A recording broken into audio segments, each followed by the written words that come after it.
Estuve preguntando cómo va a ser el sistema en cuanto al examen del segundo llamado. O sea, estuve indagando, no le puedo decir a quién ni junto a quién, pero tengo aquí anotados otras preguntas que tienen que saber y que se va a hacer sí o sí. Y quiero comenzar con eso, ¿sí? Y ir puntualizando de las otras bolillas también los puntos, porque si vamos a estar desarrollando todo como punto por punto, como se dice, no vamos a terminar. Y otra cosa, el día que tengamos la clase presencial, voy a estar puntualizando también algunas dudas y les voy a estar enseñando cómo se desarrolla en un examen oral el programa, ¿sí? Y cuáles son las técnicas que tienen que tener en cuenta. Entonces, eso va a ser ahora el sistema de estudio de las siguientes clases de repaso.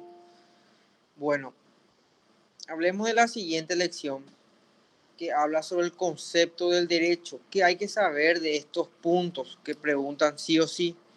Es la diferencia entre la moral y el derecho y el concepto correcto del derecho.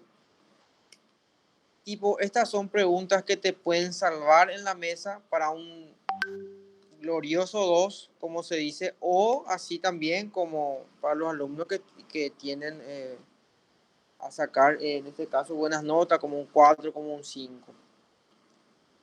Bueno, ¿qué podemos entonces decir sobre la moral y el derecho?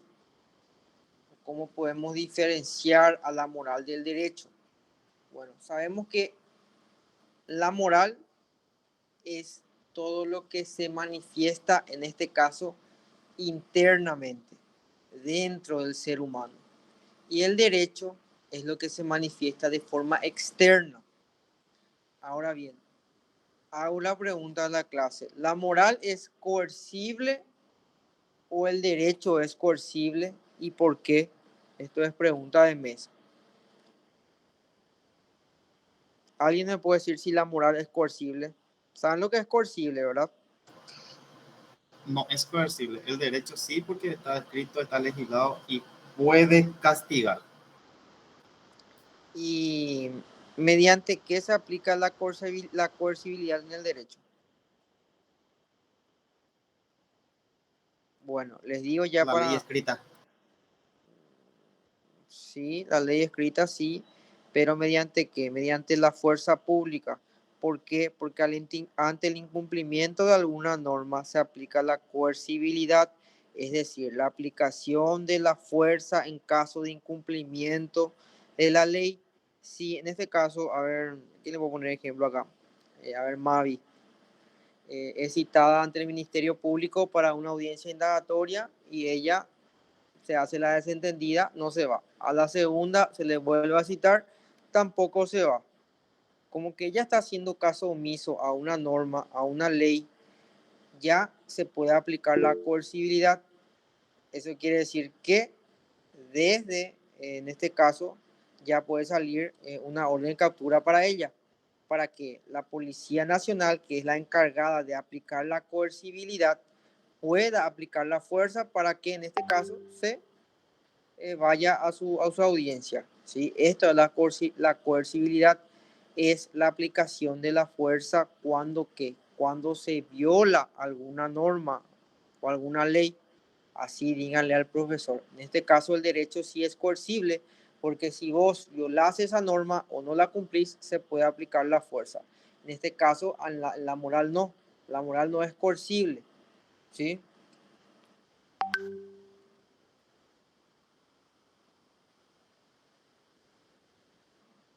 En este caso, cuando hablamos de la moral, se toma más en consideración, en este caso, más la intención que el resultado mismo. El famoso, la intención lo que vale, como se dice, ¿verdad? Pero se toma más en cuenta cuando hablamos de normas morales a las consideraciones en cuanto a la intención, más que el resultado mismo. Sin embargo, en el derecho importa mucho, en este caso, el aspecto externo, que es el resultado de ese pensamiento.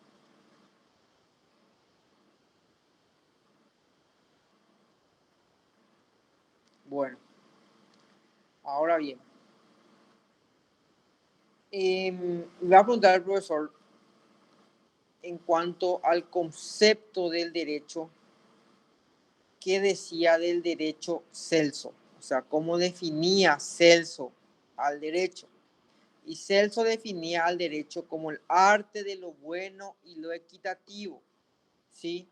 No se olviden de eso. ¿Cómo definía Celso al derecho? Celso definía al derecho como el arte de lo bueno y lo equitativo. ¿Sí?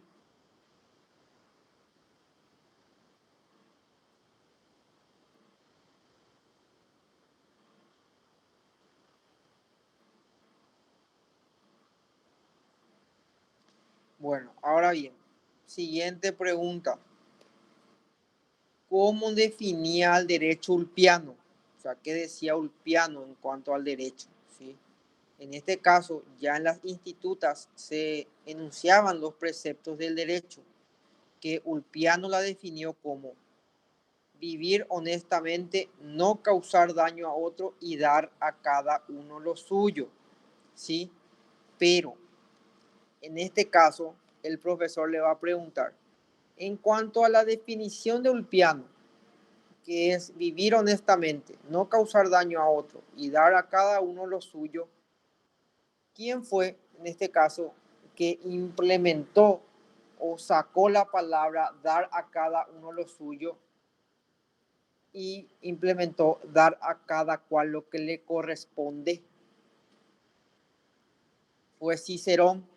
Cicerón dijo, está bien lo que dice Ulpiano, vivir honestamente, no causar daño a otro y dar a cada uno lo suyo, pero cambiemos este concepto porque el derecho no es dar a cada uno lo suyo, es dar a cada uno lo que le corresponde. Y de ahí viene la diferencia entre la igualdad y la equidad, porque la igualdad, en este caso, es dar a cada uno lo suyo, y la equidad es dar a cada uno lo que le corresponde, ¿sí? Por eso, en este caso, cuando se aplica el derecho, según los romanos, se debe de aplicar de forma equitativa, ¿sí? Entonces, vuelvo a repetir, según Ulpiano era vivir honestamente, no causar daño a otro y dar a cada uno lo suyo. Y ya Cicerón sacaba la palabra dar a cada uno lo suyo e implementaba dar a cada cual lo que le corresponde. ¿Qué es la justicia? Es el siguiente concepto que tenemos que saber. Según Ulpiano, que es el concepto aceptado por los jurisconsultos y también por los profesores. ¿Qué es la justicia según Ulpiano? Es la constante y perpetua voluntad de dar a cada uno su derecho. ¿Sí? Vuelvo a repetir. Ulpiano decía que la justicia es la constante y perpetua voluntad de dar a cada uno su derecho. En este caso, ya él explicaba a la justicia como una ciencia de lo justo y como así también de lo injusto.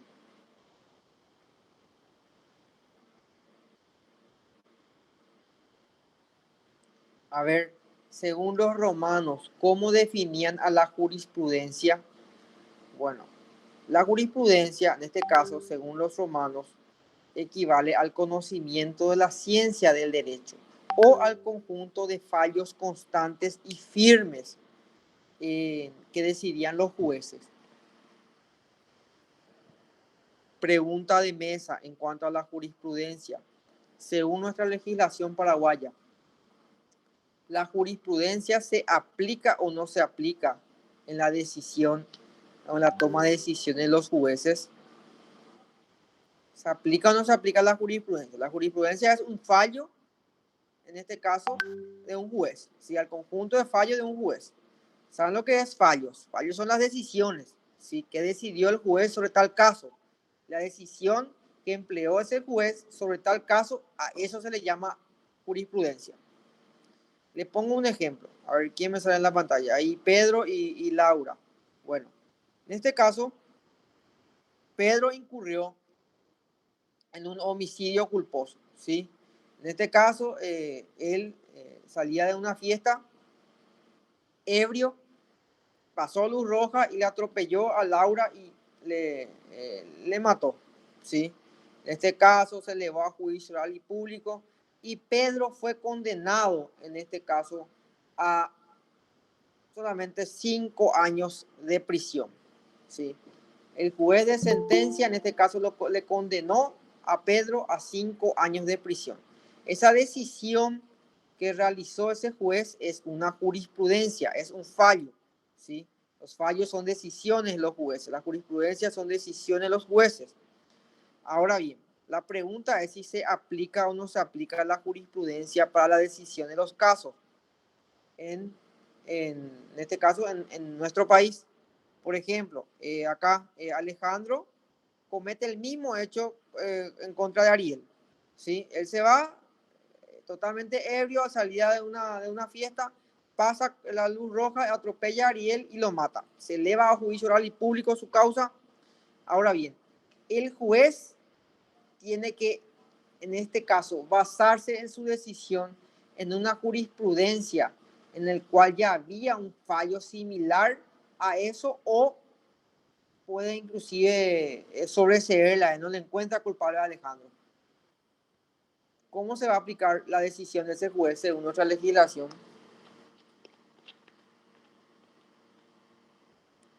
¿Se tiene en cuenta o no se tiene en cuenta la jurisprudencia?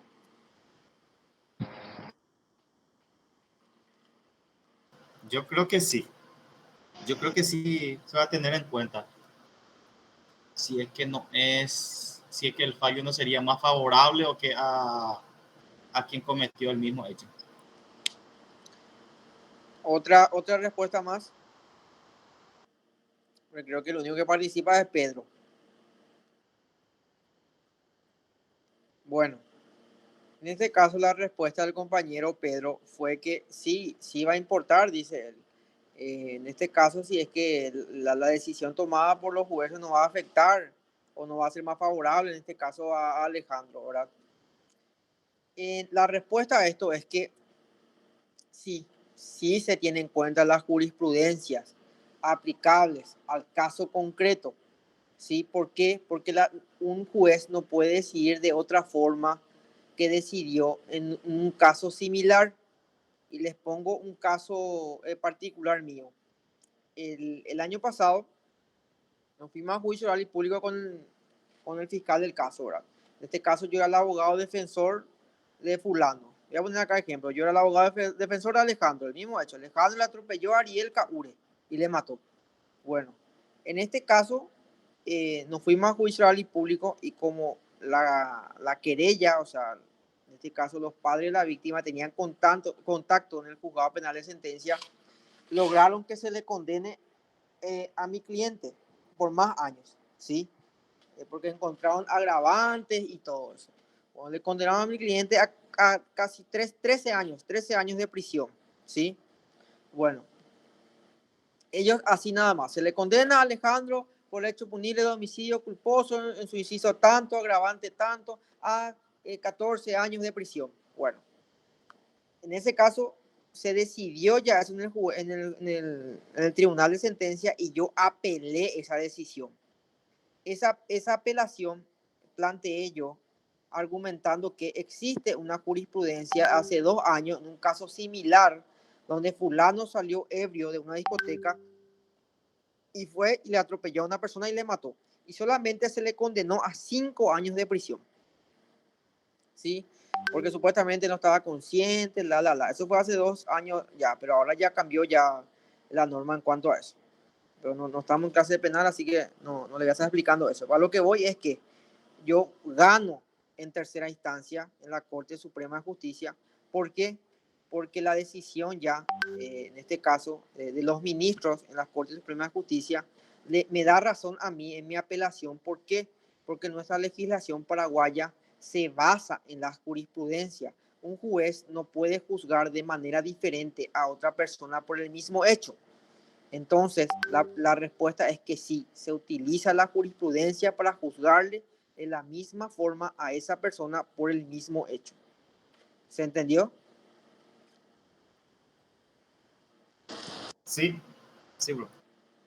Bueno, ahora bien, siguiente pregunta que tienen que saber, el derecho público y el derecho privado. cuando hablamos de derecho público, cuando hablamos de derecho privado.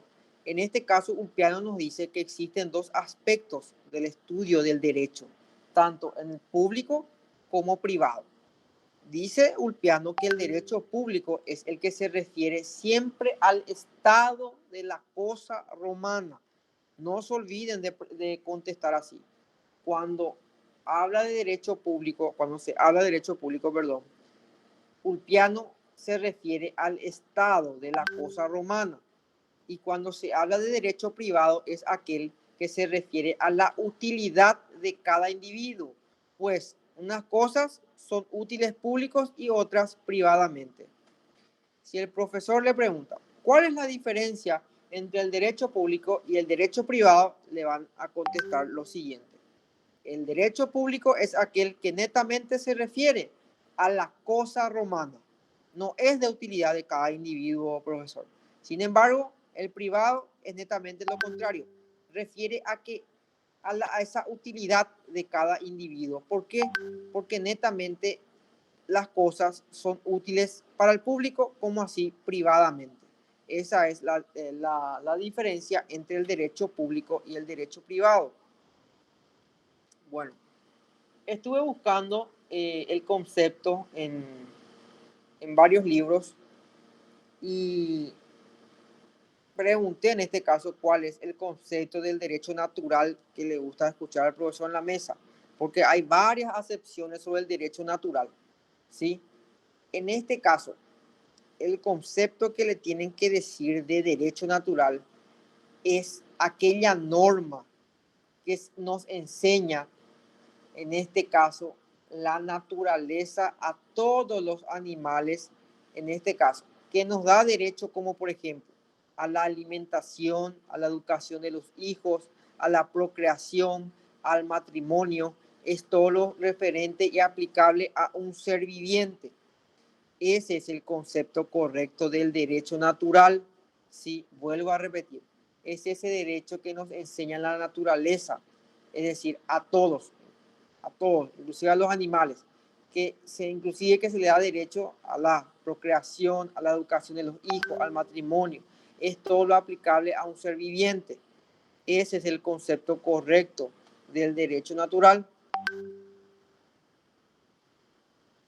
Siguiente. Pregunta. En el derecho romano, el ius civitati y el ius común, o sea, el derecho normal estoy hablando. Cuando hablo de ius civitatis, hablo de derecho civil. Cuando hablo de ius común, hablo de derecho normal, ¿sí? En este caso, la pregunta es lo siguiente. En el derecho romano, el derecho, en este caso, que era netamente general y que rige igual para todos, era el ius singular, era el ius gentium, era el ius natural, era el ius civitatis, era el ius común. ¿Cuál era ese derecho que rige igual para todos los ciudadanos?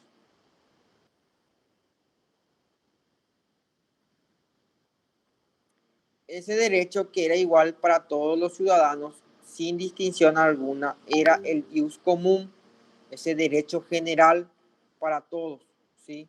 No confundan más con derecho natural, ¿sí? Porque la respuesta es el ius común. ¿Por qué? Porque, por ejemplo, el ius civitatis era un derecho propio de los ciudadanos. ¿Por qué? Porque se le excluía a los extranjeros, a los esclavos, ¿sí?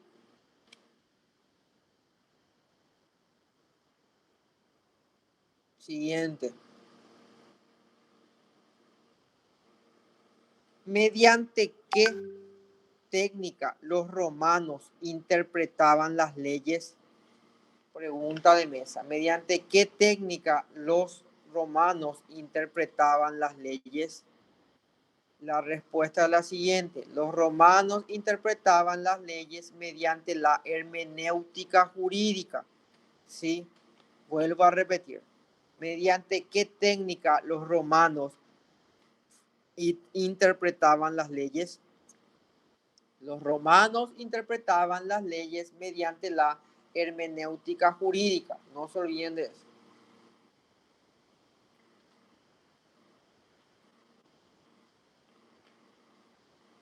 Siguiente punto.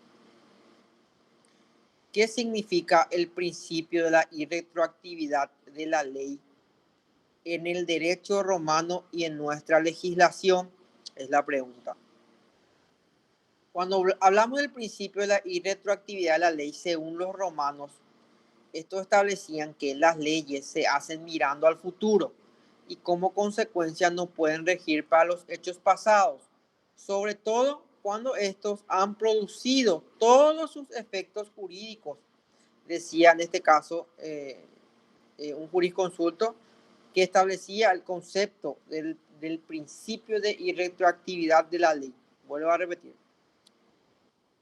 Cuando hablamos del principio de la irretroactividad de la ley, nos estamos refiriendo a que las leyes se hacen mirando al futuro y como consecuencia no pueden regir para los hechos pasados, sobre todo cuando estos han producido todos sus efectos jurídicos. ¿Qué significa eso?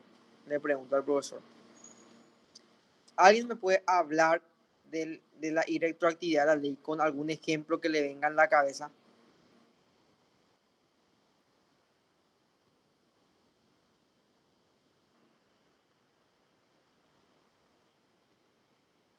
¿Qué es la irretroactividad de la ley? Bueno, les voy a dar ejemplos. La irretroactividad, sí, profesor. Sí, Pedro. Y una ley actual, ahora mismo, si una persona infringe esa ley, no puede ser juzgado por una ley anterior, por ejemplo. Pero sí por una ley que está vigente, por ejemplo, en el año 2000. Y esa misma ley, que esa ley antes era por 10 años y ahora en el 2010, por ejemplo, ella es por 15 años. Y si una persona comete ahora un hecho punible, entonces no, se tiene que juzgar por una de las dos leyes que le sea más favorable a él. Algo así creo que era. No está mal tu interpretación, Pedro, no está mal. Bueno, le voy a dar un ejemplo. Ana, en el año 2001, comete un hecho punible de robo agravado, ¿sí? Comete un hecho punible de robo agravado. En ese entonces, la pena privativa de libertad para aquellas personas que cometen robo agravado era de 15 años de cárcel, ¿sí? 15 años de cárcel era para aquellos que cometían el hecho punible de robo agravado en el año 2001.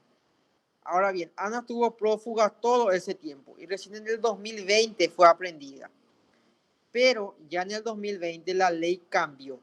La pena privativa de libertad, en este caso solamente ya es de 10 años.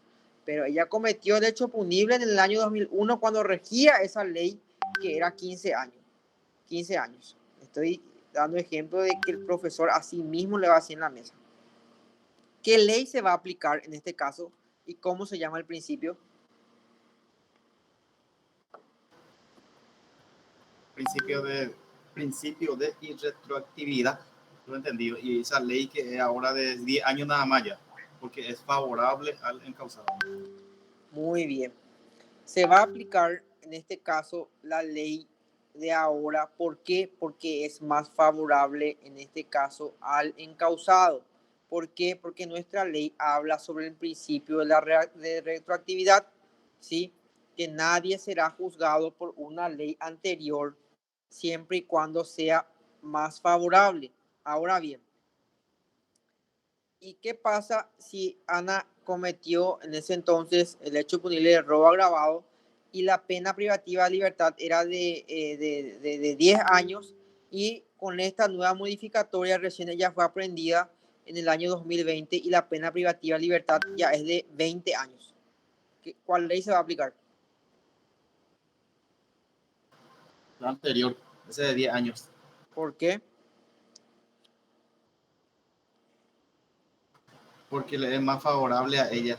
Así mismo, porque le es más favorable. No se olviden de eso. Nuestra legislación, en ese sentido, la legislación paraguaya, aplica el principio de irretroactividad siempre y cuando sea más favorable al encausado. Profe, perdón, pero ¿será que puedes volver a explicar ese una vez nomás porque escuché medio trabado? Sí, no hay problema, Ana. Cuando hablamos del principio, ¿me escuchás bien ahora? Sí, profe, ahora sí.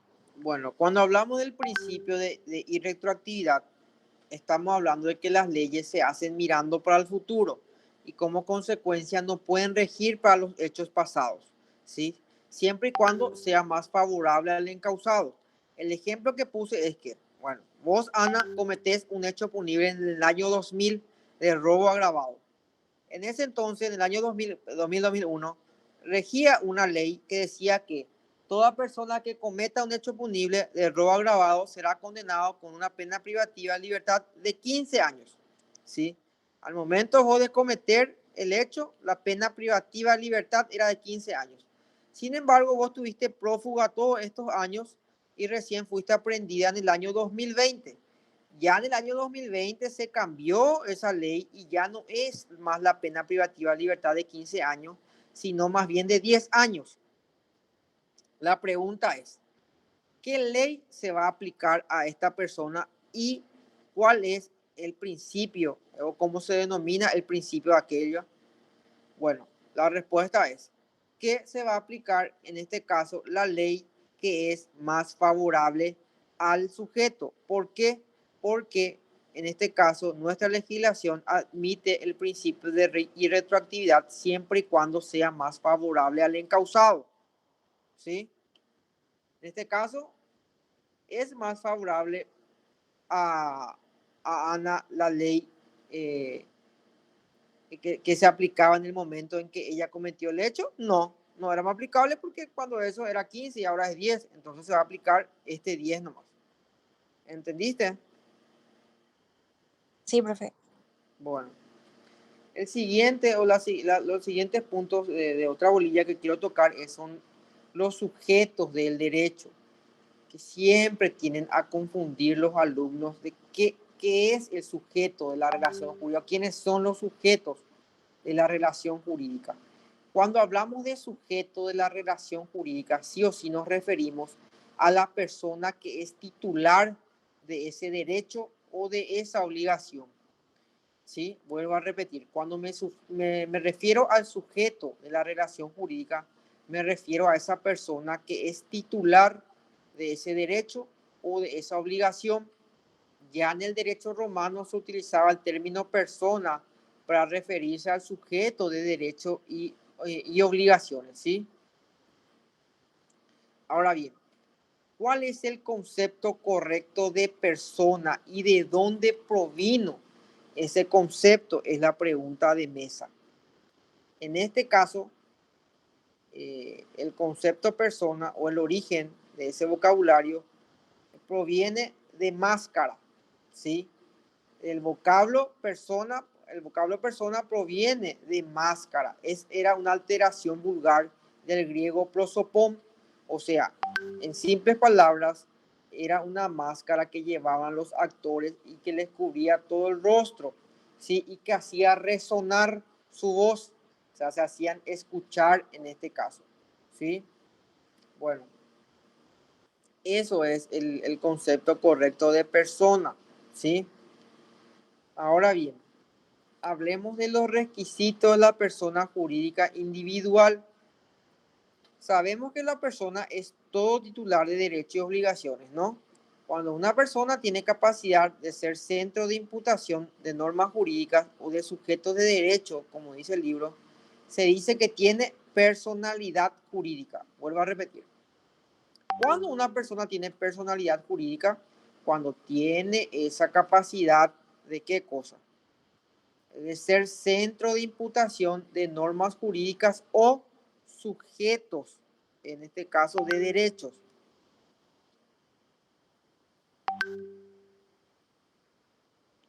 ¿Cuáles son esos requisitos de la persona jurídica individual?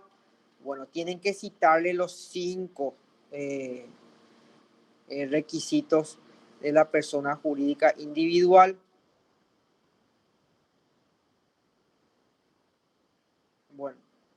En este caso, los requisitos de la persona jurídica individual son los siguientes: nombre, domicilio, estado, capacidad y patrimonio. Vuelvo a repetir. ¿Cuáles son los requisitos de la persona jurídica individual? Los requisitos de la persona jurídica individual son nombre, domicilio, estado, capacidad y patrimonio. Memorícense estos requisitos. Vuelvo a repetir. ¿Cuáles son los requisitos de la persona jurídica individual? Los requisitos de la persona jurídica individual son nombre, domicilio, estado, capacidad y patrimonio. Bueno, entonces ya sabemos ya cuáles son los requisitos de la persona jurídica individual. Ahora tenemos que saber los límites en el ejercicio de la capacidad jurídica.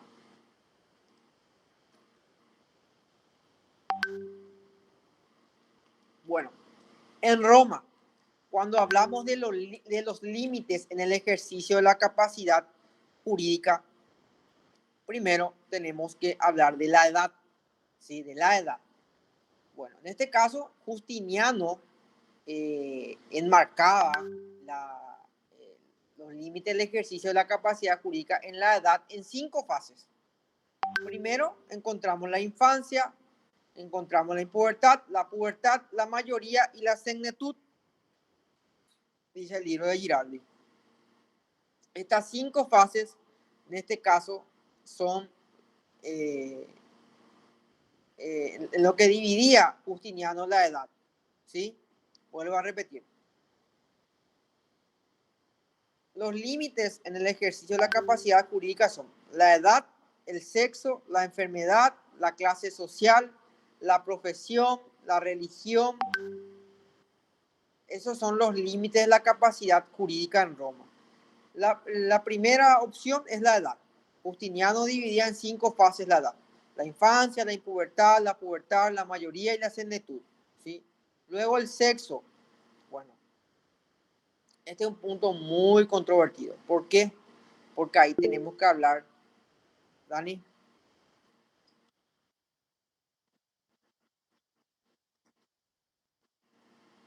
Yo estoy dando, eso es lo que dije a comienzo de clase, estoy dando los puntos importantes porque el programa que yo tengo, anoté todas las preguntas que van a hacer los profesores. Estoy hablando de sujetos del derecho.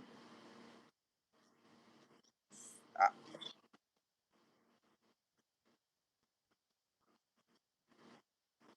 sí.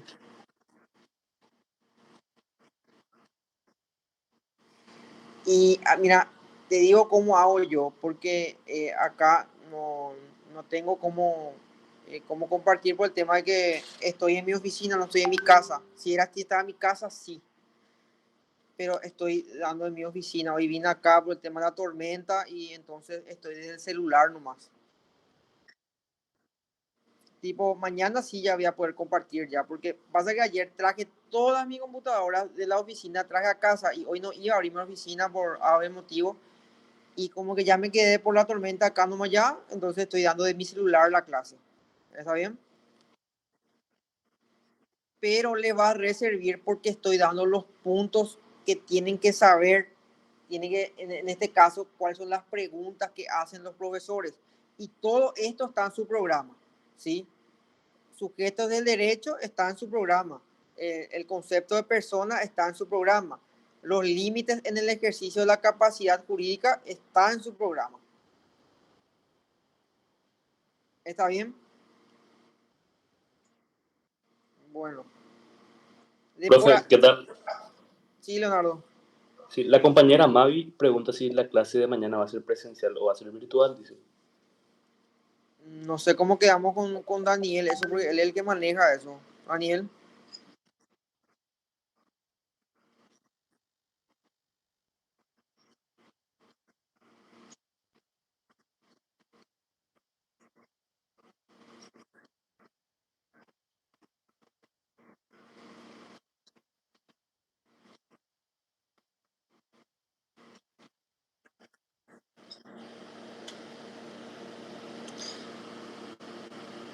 Yo quedo sujeto a lo que ustedes digan. Solamente que me tienes que avisar temprano mañana, Daniel. Tipo, profe, hoy clase presencial a tal hora en la casa de alguien, en la facultad, donde sea. O virtual, así yo me voy preparando, ¿está bien?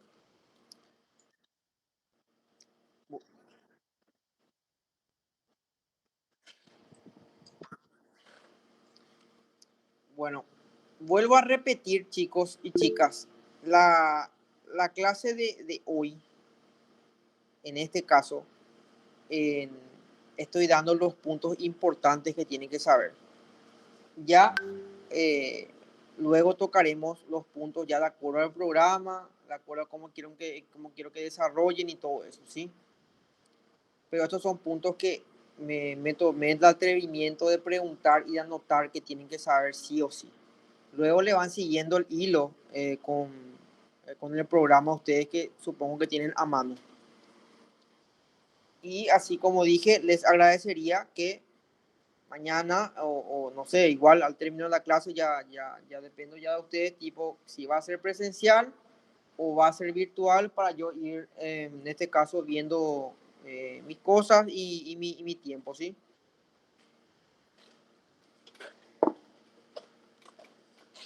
Bueno, el siguiente punto que tienen que saber es el concepto de libertad. O estamos hablando de libres y siervos, que también pide su programa.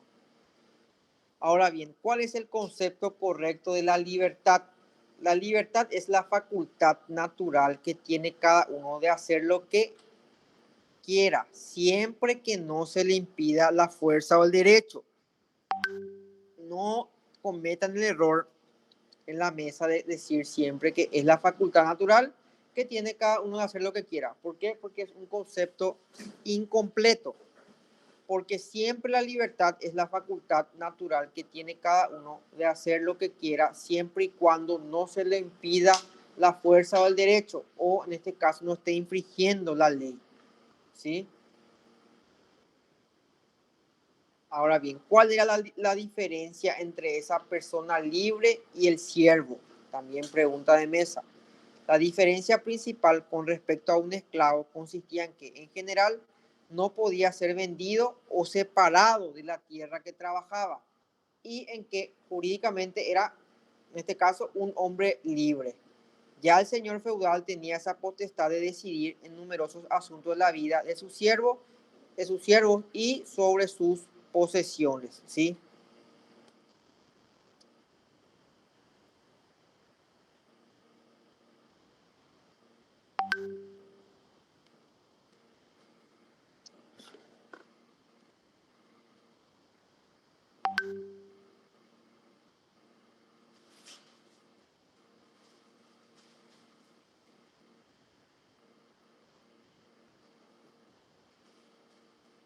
¿Cuáles eran las fuentes de la esclavitud? También pregunta de mesa. Fuentes de la esclavitud, ¿sí? Bueno, cuando hablamos de fuentes de la esclavitud, bueno, antes de seguir con la clase, quiero acotar nomás algo. Daniel, como que yo estoy dando, mira, yo siempre te digo, pero ya depende ya de vos y de tus compañeros, yo soy más fanático de hacer las clases presenciales. ¿Saben por qué? Estos 2 años que pasó estuve enseñando netamente virtual. Ahora a mis alumnos las clases son presenciales. Yo también tengo mi casa de estudio donde son bienvenidos las veces que quieran para poder estudiar cualquier materia del primer semestre al 12º semestre. Pero para un mejor entendimiento, porque no quiero que se mareen, porque aquí estuvo preguntando algunos compañeros, ya verán qué lección estoy, todo eso, porque dije el método de estudio que se va a hacer hoy en día, que me preocupa que son estos puntos importantes, porque no vamos a llegar si desarrollamos punto por puntos, es mejor la clase presencial, para que yo con programa en mano pueda mostrarle dónde están esos puntos y cómo desarrollar. Así que si llegan a una decisión, yo al menos mi voto es presencial.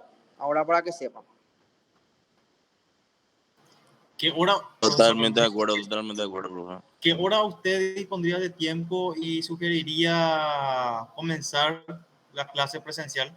Yo dispongo de tiempo a partir de las 5 de la tarde. 2 horas tengo entendido, profesor, ¿verdad? 2 horas, Pedro. 2 horas son las clases presenciales. Ustedes me dicen, profe, a las 5 comenzamos, a las 7 terminamos. O comenzamos a las 6 y terminamos a las 8. ¿Sí? Entonces pónganse de acuerdo y díganme si llegaron a que todos sean presencial o no, porque tampoco quiero ir y están entre dos. ¿Sí? Sí, sí, sí. Ese justamente es mi temor, doctor, ¿verdad? Sino más bien deseo que la mayoría pueda aprovechar de las clases porque en serio sirven muchísimo y usted tiene muchísima experiencia y cancha en esto, ¿verdad?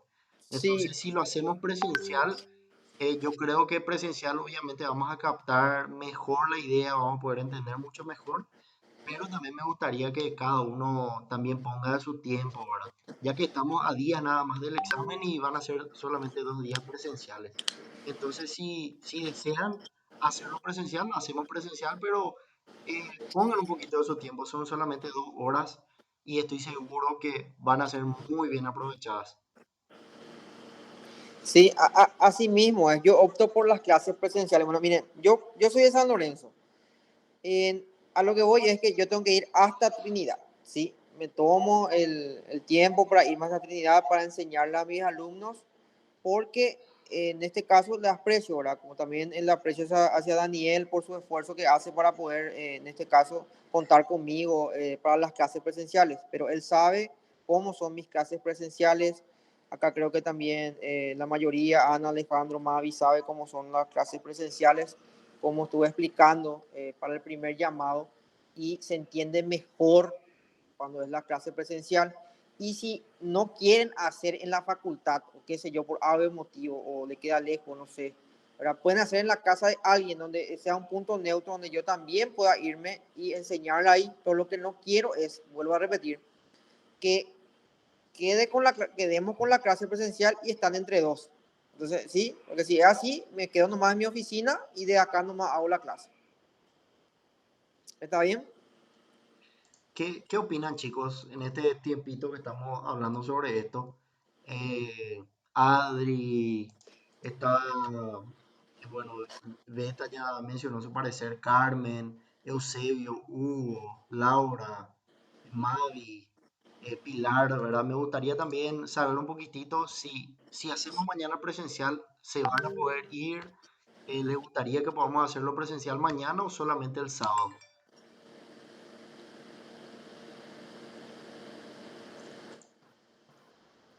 Vamos a hablar los muchachos que estamos acá, compañeros. Vamos a decidir, vamos a hacer caso Un a, tiempito más. hacia Daniel. Buenas noches. En mi caso, yo no voy a poder asistir porque estoy con dolores de hueso. Yo no sé si tengo, o sea, chikungunya que le dicen, o si tengo dengue o qué, pero estoy con muchos dolores desde el domingo pasado y todavía no puedo superar. No voy a Está bien, poder ir, Laura. lamentablemente. Está bien. Así, Eusebio, Daniel, permiso, Eusebio, antes que hable. Daniel, va a hacer lo siguiente. Laura ya emitió su opinión, entonces va anotando quiénes van a estar y quiénes no van a estar y vamos a decidir qué hacemos, ¿está bien? Sí, ok. Pilar, Ana. Yo presencial también sí es que va a ser temprano. Si es que va a ser temprano, yo también presencial. Ahí ya hablaron Pedro y Eusebio. Ahí Edgar también ya puso, ahí Hugo también. Ok. Por lo que veo, somos 7 presencial. No sé, capaz, Ahí Beta dice presencial también. puedo presencial. Buenísimo. Capaz que al decir que va a ser presencial, también algunos se tomen de tiempo para ir mañana, ¿verdad? Personas que hoy no se pudieron conectar, gracias a que también le facilitamos el tema de que se graban las clases, ¿verdad? Sí, Entonces, capaz exactamente. ¿Y metemos qué más hora de podría 10. ser, Daniel? Señor, 18:30, ¿qué decir? yo ¿Qué creo hora que podría ser? 18:30 estaría mejor para que la gente Sí, llegue a tiempo después de su trabajo y todo eso. y así nos retiramos temprano otra vez. Todos. Depende de ustedes. Buenísimo, quedamos para presencial entonces mañana. Bueno, ya está. Presencial entonces mañana a partir de las 18:30. Sí, señor, así es. Bueno, está entonces. Bueno, bueno, entonces en la facultad siempre. Así es, doctor. Bueno, entonces mañana la clase presencial en la Facultad de Derecho a las 18:30 horas. Y ahí Daniel le va a estar avisando después en qué aula hacemos. Bueno, vuelvo a repetir para los que están, para los que ingresaron recién. La clase de hoy es los puntos importantes que tienen que saber sí o sí. Luego vamos a ir hilando con el programa y ya mañana le voy a ir explicando todo lo que referente a cómo tienen que desarrollar el programa, cómo tienen que zafarse las preguntas, qué decir, qué no decir. Todo vamos a ver mañana en la clase presencial. Bueno, sigamos entonces con la clase. ¿Cuáles son las fuentes de la esclavitud? Estaba diciendo. En lo que refiere a las fuentes de la esclavitud, primeramente podemos encontrar por nacimiento de la madre esclava, ¿sí? En este caso, habiendo justas nupcias, los hijos son libres. Si no hay justas nupcias, pero ambos padres son libres, nace libre. Pero si se trata de una unión entre esclavo y mujer libre, decía en este caso el digesto que el hijo nace libre, ¿sí? El profesor le va a preguntar esto. Si se trata de una unión entre un esclavo y una mujer libre, ¿cómo nacía el hijo? La respuesta es que el hijo nace libre, ¿sí? Si la unión es entre una esclava y un hombre libre, el hijo nace esclavo. Sigue igualmente la condición de la madre, ¿sí? Vuelvo a repetir. Si la unión es entre un esclavo y una mujer libre, el hijo ¿cómo nace? Libre. Libre. Y si la unión es entre una esclava y un hombre libre, el hijo nace ¿cómo? Esclavo. Esclavo. En este sentido, siempre se va a tener la condición de quién? De la madre. De la madre. Siempre tienen que partir por la condición de la madre, ¿sí? Esto es pregunta vital en la mesa.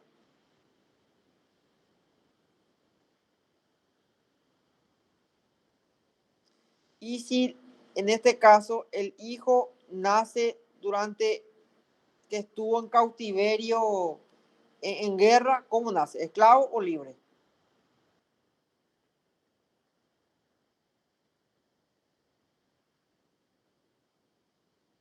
Si en este caso era capturada como prisionera de guerra, ¿el hijo cómo nacería? ¿Nacería libre o nacería esclavo? Esclavo me parece. Esclavo. Muy bien.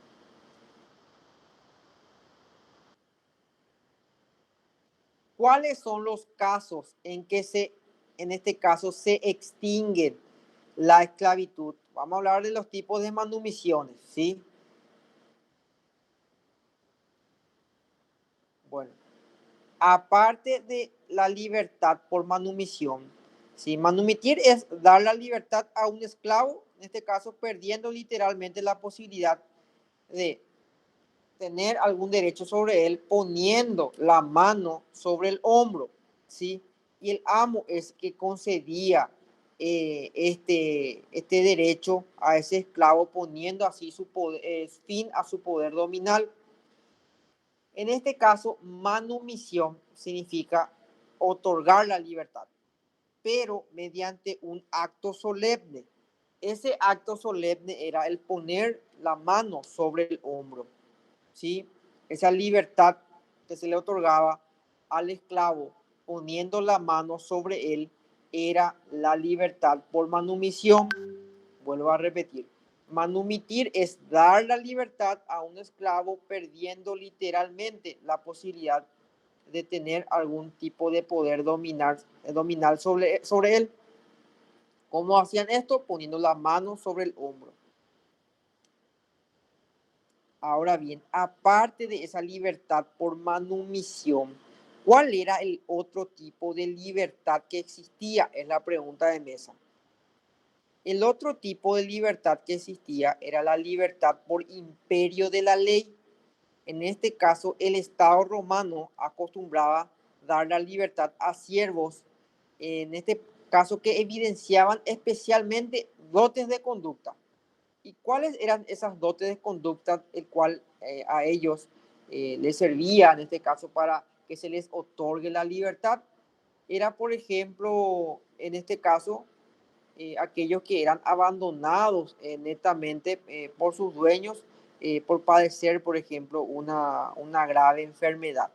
Si en este caso un esclavo era abandonado por su dueño porque este esclavo padecía de una enfermedad grave, en ese entonces, por ejemplo, la lepra, en este caso el, el Estado mismo, el Estado romano, le concedía la libertad. Por imperio de la ley significa que el Estado ordenaba la libertad de estos esclavos. Como ejemplo, aquellos que sufrían de enfermedades graves.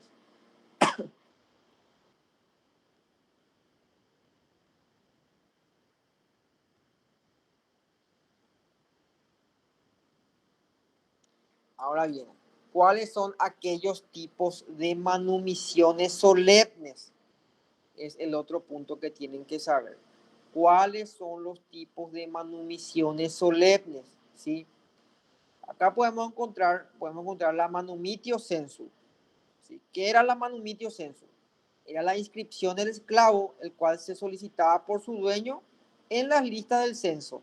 Vuelvo a repetir, la manumitio sensu era la inscripción del esclavo, el cual se solicitaba por su dueño en las listas de ¿dónde? Del censo. Luego estamos, en este caso, con la manumitio testamenti.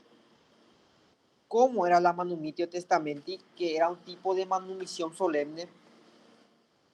Era una libertad que se le otorgaba o que se le consagraba al esclavo por medio de un testamento que dejaba el dueño, ¿sí? En donde establecía que al momento de morir, el señor fulano de tal quedaría libre.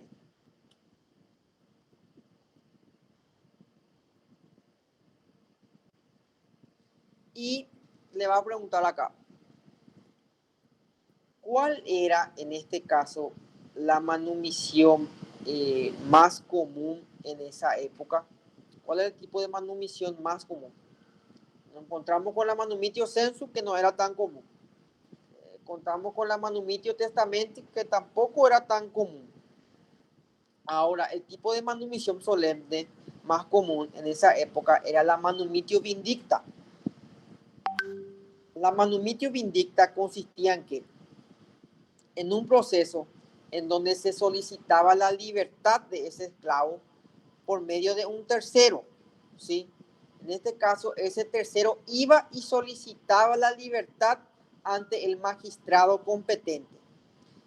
Cuando ese tercero solicitaba la libertad de este esclavo y no se oponía el dueño, por así decirlo, el magistrado le declaraba libre a ese siervo o a ese esclavo, ¿sí? Vuelvo a repetir. Por ejemplo, una persona ajena a este esclavo y a este dueño iba y iniciaba una manumitio vindicta. ¿Qué quiere decir? Se iba y presentaba al esclavo ante el magistrado. Y esta tercera persona solicitaba la libertad de este individuo, ¿sí? El magistrado lo que hacía era, en este caso, ver quién era el dueño de este esclavo y lo citaba. Lo citaba ante él y le preguntaba si existía oposición o no para otorgarle la libertad. Y en este caso, si el dueño no se oponía, el magistrado declaraba libre al siervo. Esto es la manumitio solemne más común en Roma, que era la manumitio vindicta. ¿Y cuáles son las manumisiones no solemnes? Las manumisiones no solemnes. Bueno, primeramente podemos encontrar a la más común de todas, que es la manumitio mensam. La manumitio mensal era cuando el amo sentaba al siervo a su propia mesa, ¿sí? Cuando, en este caso, el amo sentaba al siervo en su propia mesa, era un tipo ya de manumisión, o sea, un tipo de otorgar la libertad. Acuérdense que manumitir, ¿qué era? Era otorgar la libertad. Era un tipo de manumisión no solemne. Cuando, vuelvo a repetir, el amo sentaba al siervo, el siervo el esclavo, a su propia mesa, ocurría la manumitio mensam, que era un tipo de manumisión no solemne para otorgarle la libertad, en este caso al siervo.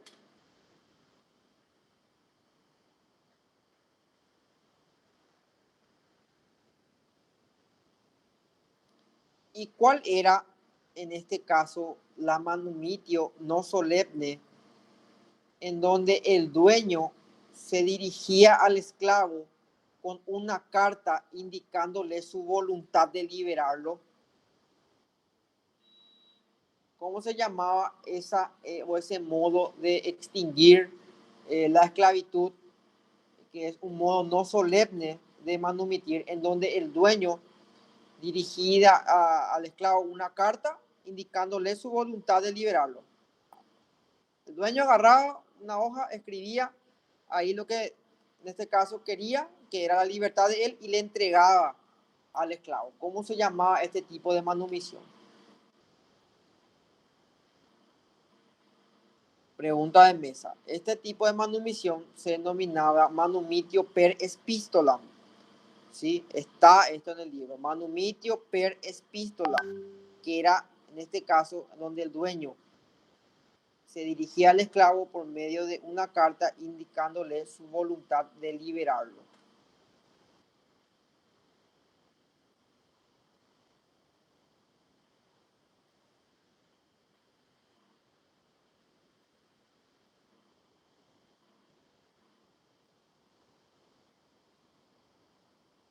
Pregunta de mesa en cuanto a las leyes Fufia Caninia. Bueno, ya sabemos lo que es manumitir, ahora para que entiendan, ¿sí? La acción de manumitir era otorgar la libertad a ese siervo, ¿sí? A ese esclavo. Existían, en este caso, manumisiones solemnes, como también existían manumisiones no solemnes. Las solemnes son lo que se hacen por medio más o menos de un ritual, por medio de requisitos que sí o sí se tenía que establecerse para otorgarle la libertad. Como ya dijimos anteriormente, cuáles son las manumisiones solemnes.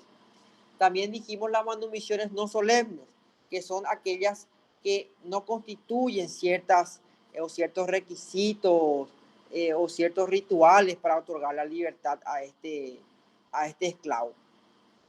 Sin embargo, ahora hablemos de la Fufia Caninia. ¿Qué hizo la Fufia Caninia? La pregunta de mesa es la siguiente. Les va a decir el profesor. En este caso, el emperador Augusto ya temía que por la vía de la manumisión se aumentase excesivamente el número de ciudadanos romanos, porque la mayoría eran otorgados su libertad por medio de manumisiones, ¿sí? Esa condición no le gustó a él. Entonces, lo que él hizo fue una depuración de la sociedad romana que inspiró muchas de las reformas de Octavio. Ahora bien, ¿cómo se denomina esas depuraciones que se realizó en la sociedad romana, el cual prácticamente abolió las manumisiones solemnes y no solemnes? Esas depuraciones que abolían esas esas manumisiones no solemnes y solemnes eran las leyes Fufia Caninia, ¿sí? Siguiente pregunta. ¿Qué establecía o qué dispuso la Lex Aelia Sentia? ¿Qué dispuso o qué establecía la ley Aelia Sentia o la Lex Aelia Sentia? La Lex Aelia Sentia, en este caso, establecía o disponía que el dueño manumitente debía de ser sí o sí mayor de 20 años y que ese esclavo manumitido no podía ser menor de 30 años. ¿Sí? Vuelvo a repetir. ¿Qué disponía la lex Aelia Sentia? Disponía que el dueño manumitente debía de ser mayor de 20 años y ese esclavo manumitido no podía ser menor de 30 años. ¿Sí?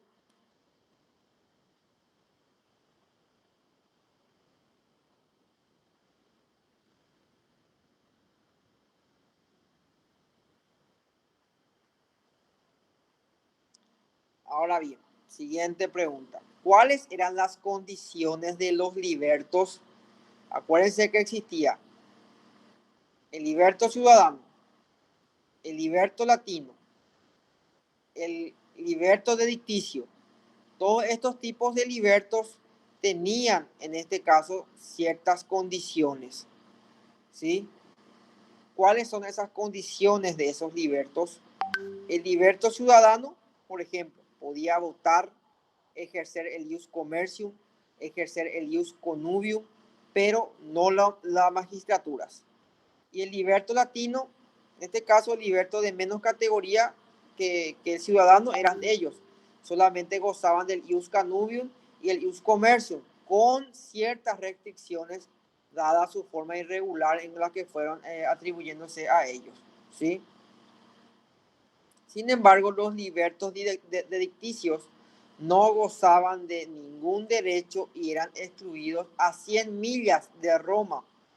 ¿Sí? De lo contrario, iban a recuperar su estatus de esclavos. Estas eran las condiciones de los tipos de libertos. Tengo acá, marcado en rojo, la pregunta que es: ¿cuáles eran las condiciones de los libertos en cuanto a los libertos ciudadanos? Los libertos ciudadanos podían votar, ejercer el ius commercium, el ius connubium, pero no las magistraturas.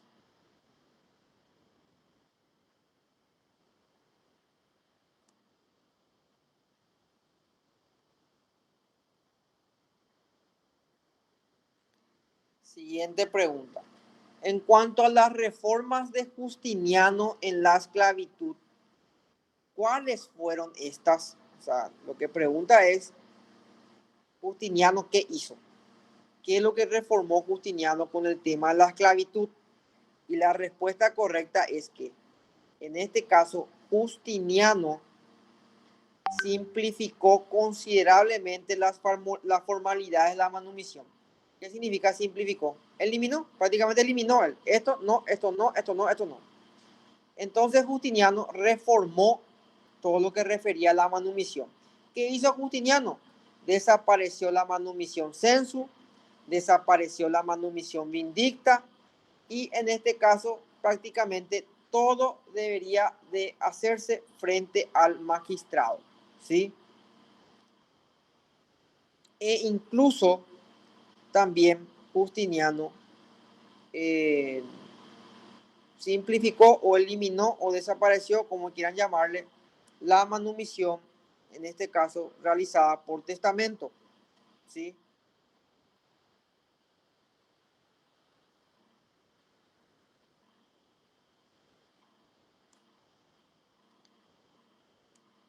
Bueno, hablemos del siguiente punto, del status civitatis y el status familiar. ¿Qué establecía en este caso el status civitatis y el status familiar? ¿Sí? Cuando hablamos del status civitatis y el status familiar, nos referimos a los ciudadanos y no ciudadanos. ¿Sí? Bueno, los ciudadanos, ¿quiénes eran? Eran personas con el pleno goce de todos los derechos. Sin embargo, los peregrinos ya eran los habitantes de las provincias sometidas a Roma.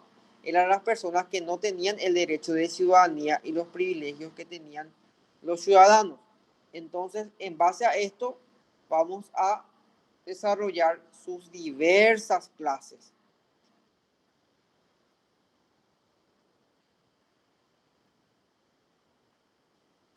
la pregunta que tengo acá, en cuanto a la división de los latinos, o sea, las clases, estamos hablando de los latinos veteres, los latinos colonari, los latinos cuniani y los latinos dediticios. La pregunta es la siguiente: ¿quiénes eran aquellos latinos, en este caso, que no tenían ningún derecho y que era la peor condición de hombre libre? En este caso era un pésimo concepto de libertad. Esos eran los latinos dediticios, porque los latinos dediticios eran los libertos que no tenían ningún tipo de derecho. Era la peor condición de hombre libre que podía existir los latinos dediticios. Era la más pésima deducción de libertad que podía existir.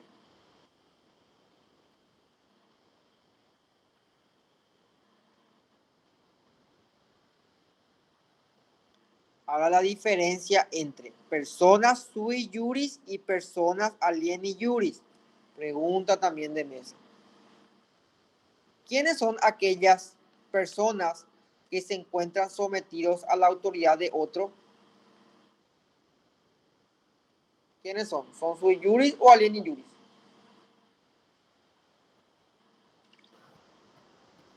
Alieni. Alieni Jun. Muy bien, los alieni juris son aquellos que se encuentran netamente sometidos a la voluntad de otro o a la autoridad de otro. Sin embargo, los sui juris son los que están libres de toda autoridad, solamente están sujetos a sí mismos.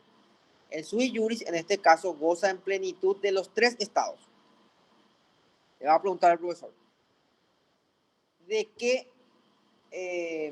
derecho goza plenamente el sui juris? El sui juris goza en plenitud de los 3 estados: libertad, ciudadanía y familia. ¿Sí? En este caso tiene una capacidad de derecho total. Sin embargo, con el alieni juris no sucede esto.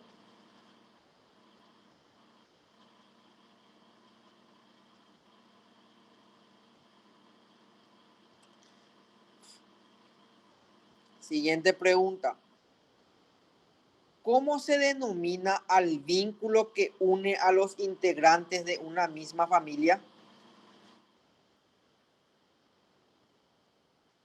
¿Cómo se denomina el vínculo que une a los integrantes de una misma familia? Ese vínculo que une a los integrantes de una misma familia se denomina parentesco. Sí, no se olviden de eso. Pregunta de mesa. Y en cuanto a esta definición, vuelvo a repetir. El vínculo que une a los integrantes de una misma familia se denomina parentesco. Ahora bien, ¿cuáles son los tipos de parentesco? Estamos hablando del parentesco civil o agnación. Ese parentesco civil o agnación, en principio, se relaciona por la línea masculina, es decir, al pater con los descendientes que él tenía sometido a su autoridad. ¿Sí? En simples palabras, es el vínculo que se extiende y se transmite solamente a través de los varones. No confundan más. Cuando siempre que se habla de parentesco civil o agnación, es ese vínculo que se transmite o se extiende solamente a través de la línea masculina. ¿Sí? Y cuando hablamos de parentesco natural o cognación, ya hablamos del parentesco de sangre. ¿Sí? Es ese parentesco que une a las personas descendientes unas de otras, o en este caso que descienden todas del mismo tronco común y se transmite tanto por línea masculina como por la línea femenina. El profesor le va a preguntar en la mesa, ¿cuál es el vínculo que se extiende y transmite solamente a través de los varones? La respuesta tiene que ser simple y concisa. Parentesco civil o agnación, profesor. Ya está. Liquidaron con eso. ¿Y cuál es ese parentesco que se transmite por línea masculina como así también por línea femenina? El parentesco natural o cognación. Así es sencilla la respuesta. Bueno, vamos a dar un break de 5 minutos y luego vamos a seguir con los siguientes puntos.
Bueno, seguimos con la clase.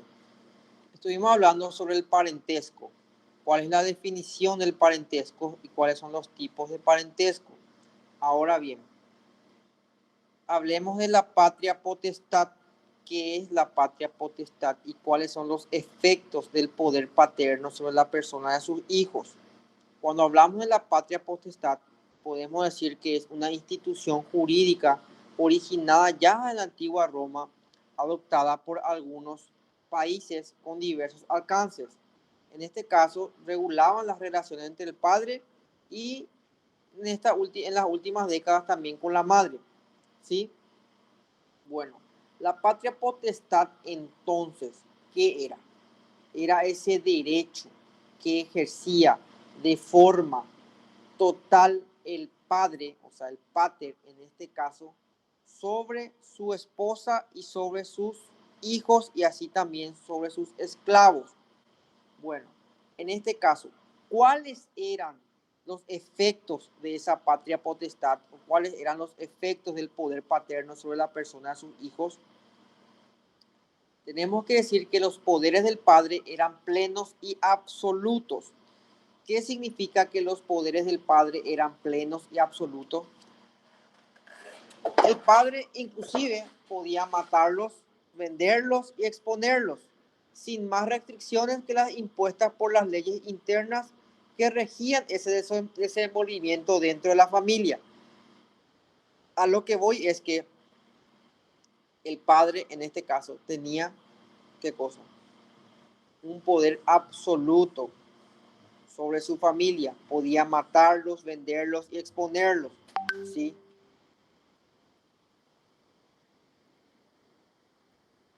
Ahora bien, hablemos de las relaciones del índole matrimonial y la patria potestad.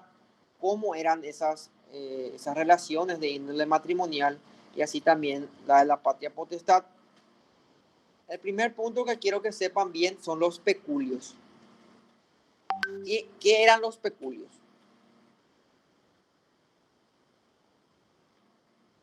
¿Alguien me puede decir qué eran los peculios? Hasta hoy en día existen.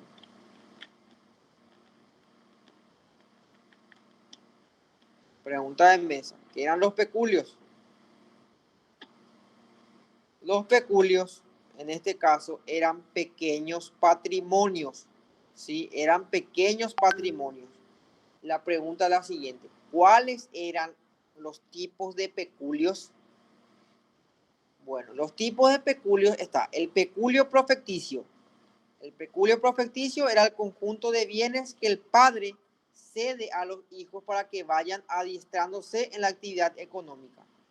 El peculio adventicio era conformado por bienes provenientes ya de la madre o de parientes maternos y de cualquiera que no fuese el padre, ¿sí? Y el peculio castrense eran ya los bienes adquiridos por los soldados alieni iuris en la milicia o en ocasión, en este caso, ya por los tesoros de guerra, ¿sí? Bueno, estamos hablando de los tipos de peculio y de qué es el peculio. Ahora hablemos del matrimonio. El matrimonio fue, ya en la época clásica, definido por el jurisconsulto Modestino como la unión del hombre y la mujer implicando igualdad de condición y comunidad de derechos tanto divinos como humanos. ¿Sí? Vuelvo a repetir. El matrimonio, ya en la época clásica, fue definida por el jurisconsulto Modestino como la unión del hombre y de la mujer implicando igualdad de condición y comunidad de derechos divinos y humanos. ¿Cuáles son los elementos jurídicos esenciales para el matrimonio? Bueno, en la antigua Roma, ya en la Roma clásica existían dos elementos esenciales en el matrimonio romano. Uno era el elemento subjetivo. Ese elemento subjetivo era conocido como la affectio maritalis, que se convertía en esa manifestación externa del anterior honor mediante ¿qué? mediante el cariño, el amor que ambos cónyuges debían prodigarse mutuamente. Hablando de matrimonio, hablando de cónyuges, entonces ya les dije ya a ustedes, vuelvo a recalcar. En el primer llamado, el año pasado, un profesor le echó de la mesa a una compañera, ¿verdad? Por decir la palabra cónyuge en vez de cónyuge. Porque el término correcto, el vocabulario correcto es cónyuge, no cónyuge. ¿Sí? Le doy nomás esa acotación. Por favor, no digan jamás cónyuge, es cónyuges. Bueno, estaba diciendo que en este caso un elemento esencial del matrimonio romano era ese elemento subjetivo, que era conocido como la affectio maritalis. En este caso, esa affectio maritalis era la manifestación externa. ¿Mediante qué? Mediante el cariño y el amor que ambos cónyuges debían prodigarse mutuamente. ¿Sí? Ese elemento objetivo más bien ya era la cohabitación. ¿Sí? La cohabitación. Pregunta de mesa. Le va a preguntar al profesor. En cuanto al matrimonio romano, ¿cuál era el requisito esencial en lo que refería a la manifestación externa o el elemento subjetivo y el elemento objetivo? Y muchas veces el alumno, ¿qué es lo que es el elemento subjetivo y qué es lo que es el elemento objetivo, ¿verdad? En este caso, el elemento subjetivo siempre va a ser ese affecto maritalis, el cariño y el amor que se debían ambos cónyuges. Ese es el elemento subjetivo. Y el elemento objetivo ya más bien era la cohabitación de esos esposos, ¿sí?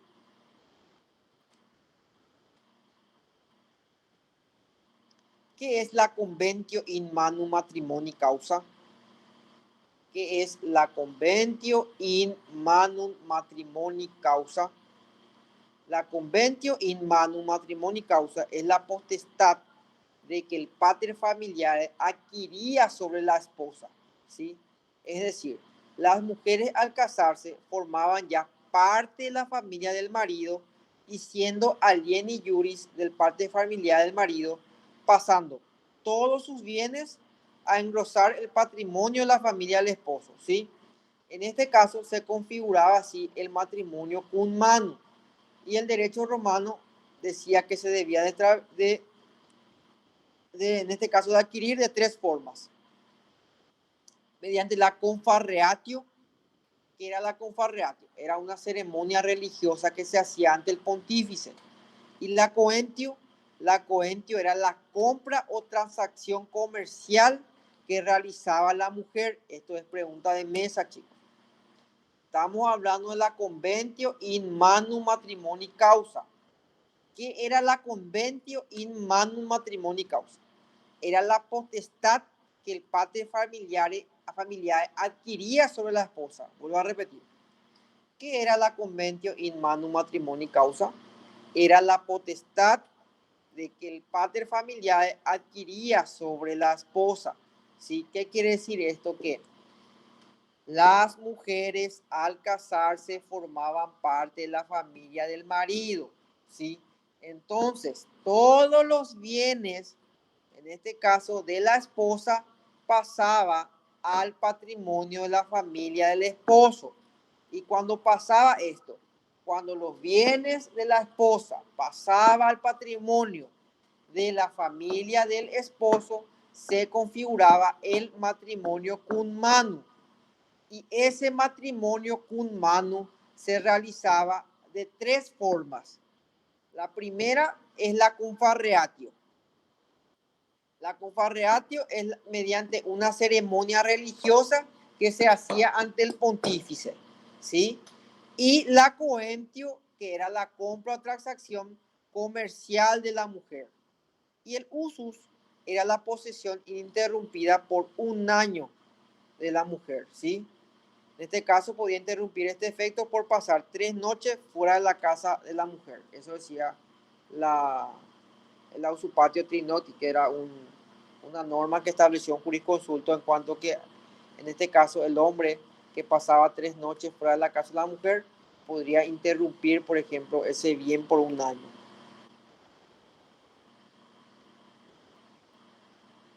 Siguiente punto. ¿Qué son los esponsales? Los esponsales era el pacto por el cual se prometía matrimonio un hombre y una mujer. Y la pregunta de mesa es esta, la que hizo el profesor, y yo creo que va a ser de vuelta porque nunca le contestaron bien. Va a preguntar, según la legislación romana, ¿qué eran los esponsales? Y si hoy en día existe o no existe los esponsales en nuestro derecho. Vuelvo a repetir, los esponsales era el pacto por el cual se prometía matrimonio un hombre y una mujer, ¿sí? Esponsales era el pacto por el cual se prometían matrimonio un hombre y una mujer. La pregunta es la siguiente, ¿existe hoy en día los esponsales en nuestra legislación?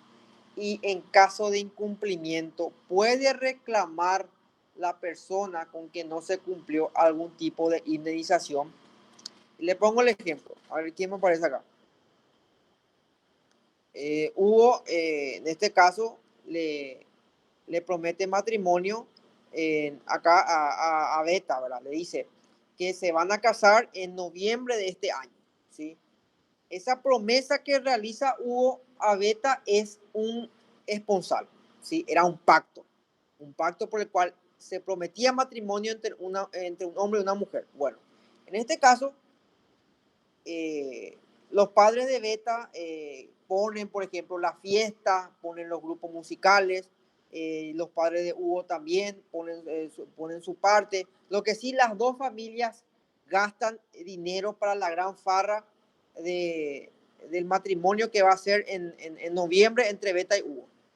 Un mes antes, en este caso, de llevarse a cabo el matrimonio, Hugo decide no casarse, ¿sí?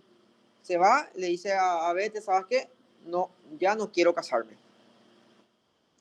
En este caso, la ley puede castigar a Hugo por no cumplir esa esponsal, esa promesa de casarse, o él es libre de no casarse y dejar así todo.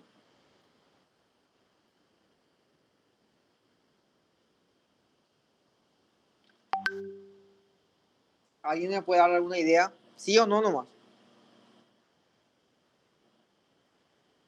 ¿Beta le puede demandar a Hugo por incumplimiento de esa esponsal o no?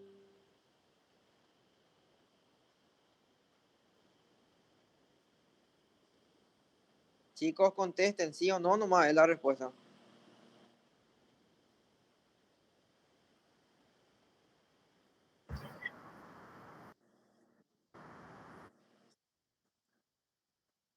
Así mismo, sí. En este caso, Beta puede reclamar una indemnización de daños y perjuicios a Hugo por ella quedar, en este caso, con el no incumplimiento de los esponsales, ¿sí? En este caso, los padres de Beta también pueden demandarle por todos los gastos que ocasionó el matrimonio. Esa es la respuesta correcta. Sí puede, en este caso, ser castigado la persona que incumplió con esa promesa. Esto es pregunta de mesa, chicos. Ahora bien, hablemos de los requisitos entonces para contraer matrimonio en Roma. Los requisitos para contraer matrimonio estamos en la capacidad civil, en la capacidad física y madurez sexual. En este caso, cuando hablamos de capacidad física y madurez sexual, era 14 años los hombres y 12 las mujeres, ¿sí? También tenía que haber consentimiento del pater familiae, del esposo. Obviamente, el mutuo consentimiento entre las partes y los impedimentos para realizar el matrimonio era, por ejemplo, que había un voto de castidad, ser impotente era un impedimento en la antigua Roma, obviamente también el poseer un vínculo ya de matrimonio anterior. También era prohibido el matrimonio en esa persona que ejercía el cargo público y una mujer de la misma provincia también. Esas son, en este caso, los impedimentos para realizar el matrimonio. La bolilla 13 habla del régimen económico. Perdón, bueno, es lo que yo tengo acá, pero el programa es diferente, pero voy a tocar igual el punto. El régimen económico del matrimonio, ¿sí? En cuanto a la dote, ¿qué es la dote y cuáles son los tipos de dote? Es la pregunta. La dote, en este caso, eran los bienes que entregaban o se prometían al marido por la mujer por parte de un ascendiente o tutor de ella, con el objeto de contribuir con los gastos matrimoniales, dice Giraldi. En simples palabras, chicos y chicas, la dote era ese bien o ese patrimonio que entregaba el padre de la novia para contribuir con los gastos matrimoniales, ¿sí? ¿Y cuáles eran esos tipos de dotes? Vuelvo a repetir. Las dotes eran los bienes que entregaba, en este caso, el padre de la novia al marido o al familiar del marido para contribuir con los gastos matrimoniales. ¿Y cuáles eran estos tipos de dotes? Nos encontramos con la dote prefecticia, que constituía por los ascendientes hombres de la esposa. Estaba la dote adventicia, que era cuando constituía por la misma mujer, la madre, o también podría ser un extraño, ¿sí? Ahora bien, pregunta de mesa. ¿Cuáles eran los modos de constituir la dote? No confundan con la clase de dote, porque la clase de dote era dos nomás. Era la dote prefecticia y era la dote adventicia. ¿Y cuáles eran esos modos de constituir la dote? Está la datio dotis, que era la entrega real de los bienes dotales. Estaba la dictio dotis, que era el contrato verbal o la simple promesa que se hacía. Y estaba la promitio dotis, que era el contrato verbal solemne, ¿sí? En este caso, esto eran lo que constituía el régimen económico del matrimonio. Vuelvo a repetir, cuando hablamos de régimen económico del matrimonio, nos referimos a la dote. Y reitero de vuelta, la dote eran los bienes que entregaba el padre de la novia a la familia del novio para contribuir con los gastos matrimoniales. ¿Cuáles eran los tipos de dotes? Está la dote prefecticia y la dote adventicia. Que era la dote prefecticia, constituía por los ascendientes hombres de la esposa. Y la dote adventicia, cuando era constituida por la misma mujer, la madre o inclusive un tercero. Ahora bien, ¿cuál era la forma de constituir esta dote? Estaba la datio dotis, que era la entrega real de los bienes dotales. Estaba la dictio dotis, que era el contrato verbal o la simple promesa. Y luego nos encontramos con la promitio dotis, que era el contrato verbal solemne.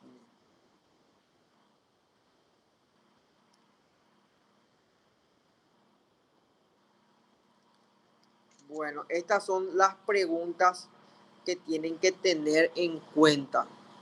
Sí o sí tienen que tener en cuenta estas preguntas que les estoy diciendo. Y vamos a seguir con la clase el día de mañana de forma presencial a las 18:30. Y espero que estén la mayoría presente, así vamos a dar una mejor explicación. Y también no se olviden, por favor, de llevar su programa. Lo más importante que les voy a pedir mañana es que lleven su programa, porque les voy a enseñar a desarrollar el programa dentro de un examen oral. Mañana vamos a tocar los puntos importantes, las bolillas, alguna pregunta que quieran hacer. Luego el sábado seguimos con las clases, ¿sí? Y vos le dijiste a Daniel, que vamos a hacer el simulacro o no.